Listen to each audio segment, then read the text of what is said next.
ಈ ತಿಂಗಳು ಕಾರ್ತಿಕ ಮಾಸ ಅಲ್ವಾ. ಕಾರ್ತಿಕ ಮಾಸದಲ್ಲಿ ಶಿವನ ಟೆಂಪಲಲ್ಲಿ ಪ್ರತಿ ಸೋಮವಾರನ ದೀಪನ ಹಚ್ಚಿದ್ರೆ ತುಂಬಾ ಒಳ್ಳೆಯದು ಅಂತ ಹೇಳ್ತಾರೆ.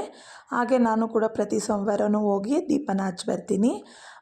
ಹಾಗೆ ಇದು ಹುಣ್ಣಿಮೆ ದಿನ, ಕಾರ್ತಿಕೆ ಹುಣ್ಣಿಮೆ ದಿನ 365 ಇರೋ ಬತ್ತಿ ದೀಪನ ಹಚ್ಚಿದ್ರೆ ತುಂಬ ಶ್ರೇಷ್ಠ ಅಂತ ಹೇಳ್ತಾರೆ. ಹಾಗಾಗಿ ನಾನು ಕೂಡ ಹೋಗಿ ದೇವ್ರ ದೀಪನ ಹಚ್ಚಿ ಬಂದೆ. ಇದು ನಮ್ಮ ಮನೆ ಹತ್ರ ಇರೋ ಕಾಶಿ ವಿಶ್ವನಾಥ ಟೆಂಪಲ್ಲು. ಇದು ತುಂಬಾ ಫೇಮಸ್ ಟೆಂಪಲ್ಲು.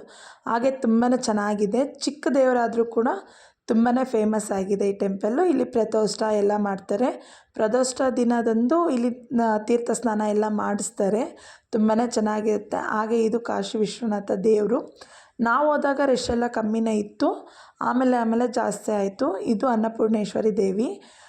ತುಂಬಾ ಚೆನ್ನಾಗಿದೆ. ಆ್ಯಕ್ಚುಲಿ ಮನೆಯಲ್ಲಿ ಗಂಡಸರು ದೀಪನ ಹಚ್ಚಬೇಕು ಅಂತ ಹೇಳ್ತಾರೆ. ಮನೆಯ ಯಜಮಾನ ದೀಪನ ಹಚ್ಚಿದ್ರೆ ತುಂಬ ಒಳ್ಳೆಯದು, ತುಂಬ ಶ್ರೇಷ್ಠ ಅಂತ ಕೂಡ ಹೇಳ್ತಾರೆ.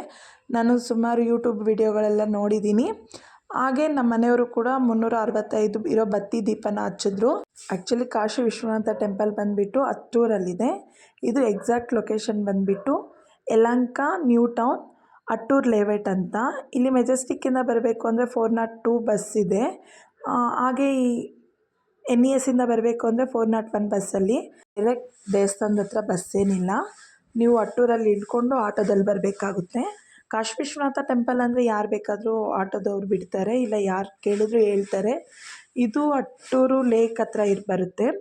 ತುಂಬಾ ಚೆನ್ನಾಗಿದೆ. ಚಿಕ್ಕ ದೇವಸ್ಥಾನ ಆದರೂ ಕೂಡ ತುಂಬ ಚೆನ್ನಾಗಿದೆ ದೇವಸ್ಥಾನ, ತುಂಬ ಫೇಮಸ್ ಆಗಿದೆ. ಹಾಗೆ ಕಾಶಿ ವಿಶ್ವನಾಥ ಟೆಂಪಲ್ಗೆ ಯಾರೆಲ್ಲ ಬಂದಿದ್ದೀರಾ ಅಂತ ಕಾಮೆಂಟ್ ಮಾಡಿ. ಕಾರ್ತಿಕ ಮಾಸದಲ್ಲಿ ದೀಪ ಎಲ್ಲ ಯಾರೆಲ್ಲ ಹಚ್ತಾ ಇದ್ದೀರಾ ಅಂತ ಕೂಡ ಕಾಮೆಂಟ್ ಮಾಡಿ.